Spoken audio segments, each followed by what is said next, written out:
Most of the questions can be easily handled by us. They're usually simple, straightforward, but nonetheless be aware about the H. pylori regimens. That is one important topic. This is more of a NEET PG topic, but questions are very, very common, right?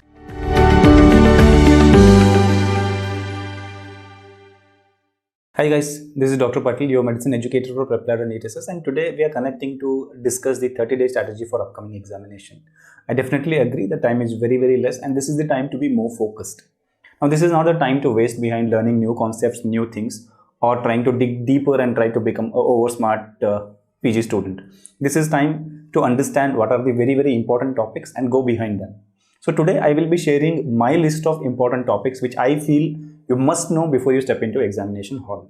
This is not about the core SS topics, this is about general medicine. Right. So I would recommend that even now spend 60% of your time behind your core specialty and 40% please don't miss general medicine, because general medicine remains a decider. This was kind of a decider in case of just recently concluded INI SS also, and probably general medicine will continue to be the decider for SS also. Okay. So what are the topics I want you to focus on? Let me start with CVS first. From the CVS, right, if you go through previous year papers, you will realize that significant number of questions do come from the clinical cardiology, and this is one area where there's a tendency that we will ignore them, because now we feel that we are PGs and we know most of the stuff.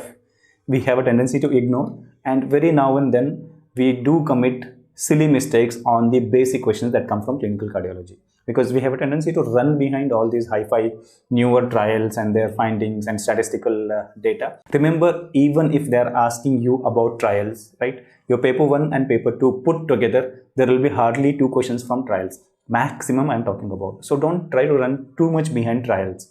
If you're from, for example, endocrinology, yes, you should know trials for diabetes mellitus mainly. If you're preparing for cardiology, yes, you should know trials for the acute coronary syndromes and heart failure. Most of the other things are not so important, right? So for the general medicine, don't run too much behind trials. This is my personal take. But clinical cardiology, please don't miss. So the first most important topic according to me is clinical cardiology. And you guys already know from the clinical cardiology, it is JVP that very often gets MCQs. So all the JVP abnormalities you should be thorough with, right? Then the second thing is obviously about murmurs and the dynamic auscultation and its impact. In the recently concluded INI SS also, there was one question about Hocum and Valsalva, right? So dynamic auscultation of murmurs and certain named signs. Okay.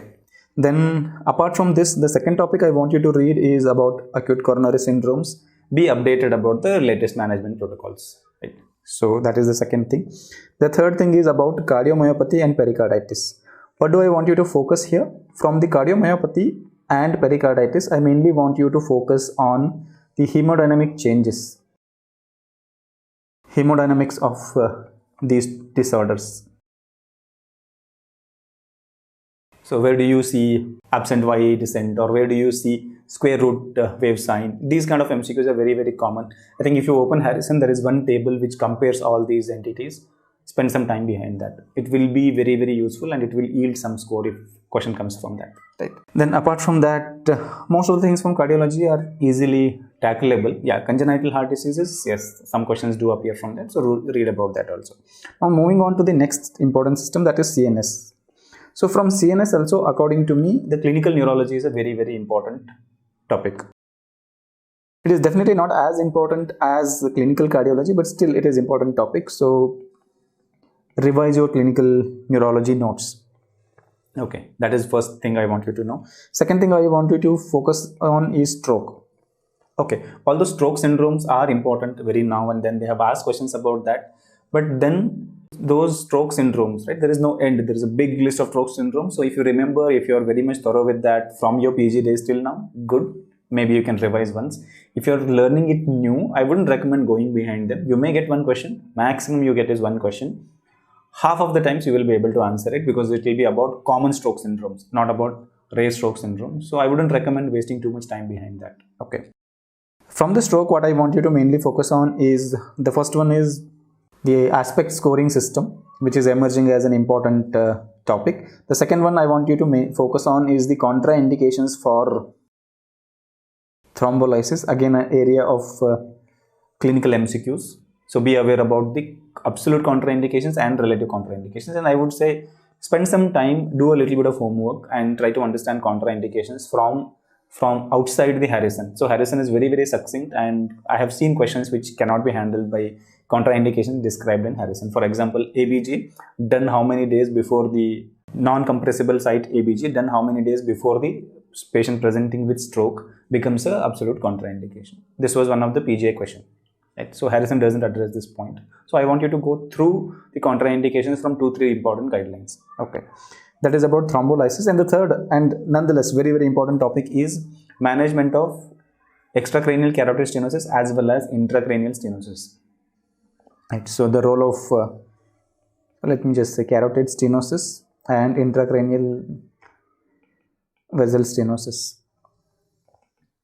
Its management is becoming an important topic these days. So be aware about when do you consider, what is the indications for carotid endarterectomy, or who is the right candidate for carotid artery stenting, and where do we stand vis-a-vis intracranial stenosis management. These are the things to note, right? So be aware about carotid endarterectomy, carotid artery stenting, as well as interventions for intracranial stenosis. Okay. And the third topic I want you to know from the stroke is basically this: multiple sclerosis versus neuromyelitis optica spectrum disorder versus MOG disorder, right? So I do see a lot of traction behind this MOG. So be aware of how do we clinically differentiate between these: neuromyelitis optica disorder, MOG disorder, and multiple sclerosis. Okay. I think from neurology, I would restrict to that. These are my picks. Okay. Now let me move to GIT. So in GIT, what is important? Okay, let me combine hepatology also. So from the GIT, most of the questions can be easily handled by us. They are usually simple, straightforward. But nonetheless, be aware about the H. pylori regimens. That is one important topic. This is more of a NEET PG topic, but questions are very, very common. Right? Particularly, I want you to know the components of load regimen. That is becoming very important these days. And then the second thing I want you to know from the GIT is differentiation between esophageal motility disorders, clinical as well as manometry.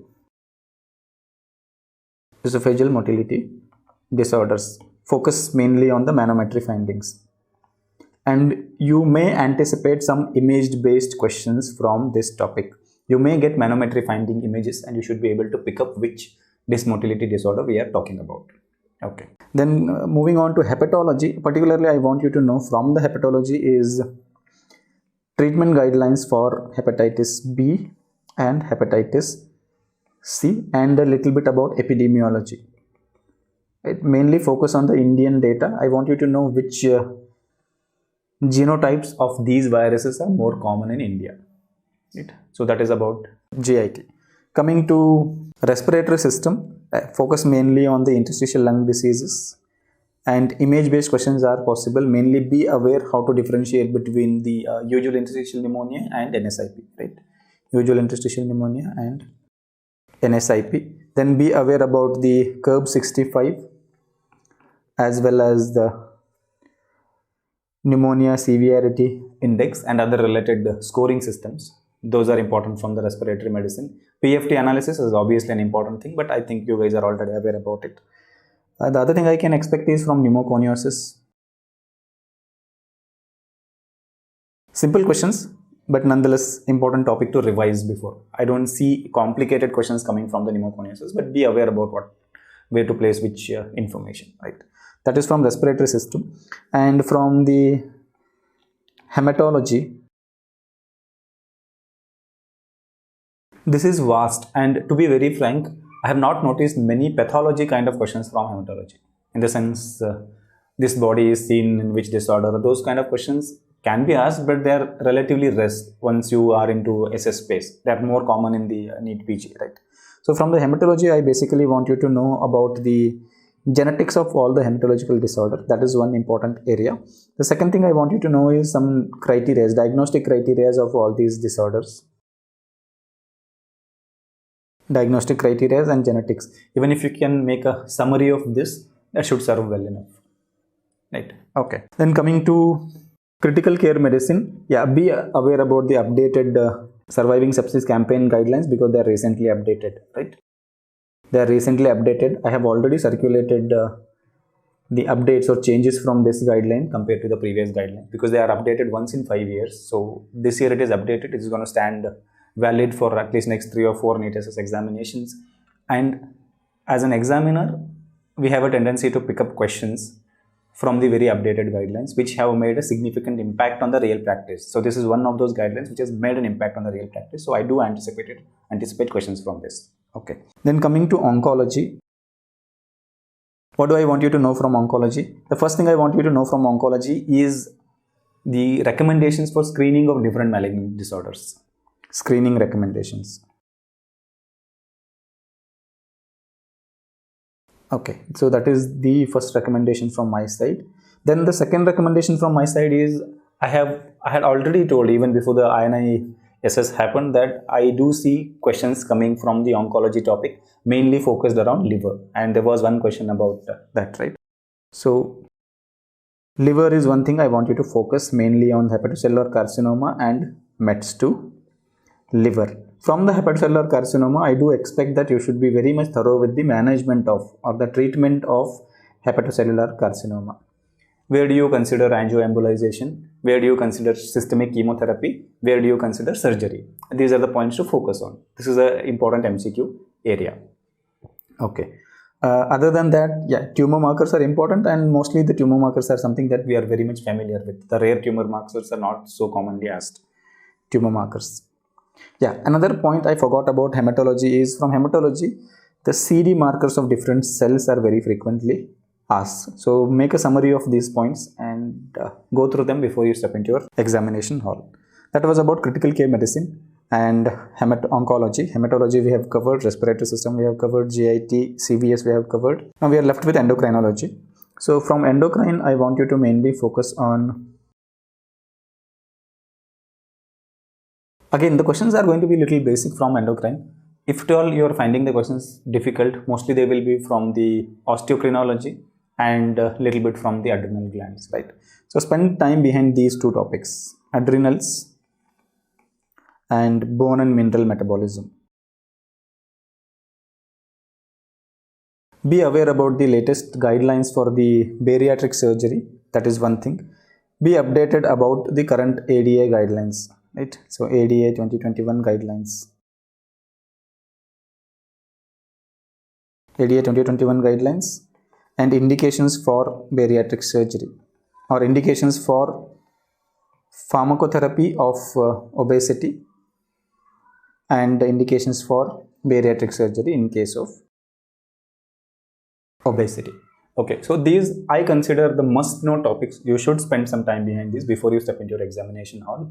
In the past, before INISS, little bit of predictions turned out to be true because after all, examiners are human beings and there is a tendency to run behind commonly asked topics or the topics which are under discussion in the physician circles, right? So I consider these as important topics. So do go through them before you get into your examination hall, and if this clicks well, I would be very happy about it.